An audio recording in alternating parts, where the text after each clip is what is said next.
大家可以用我呢一個水桶療法攞嚟治療你嘅鼻中心問題。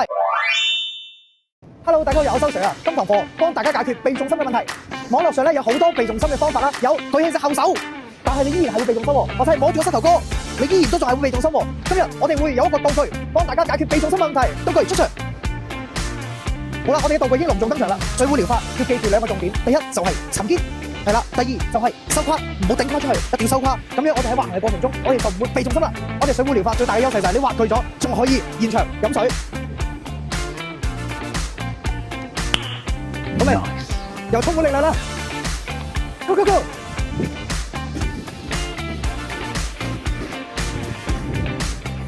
咁樣攞住支水咧，你就唔會鼻中心啦。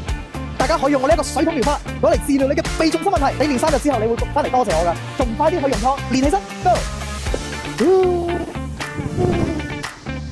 滑雪 so easy。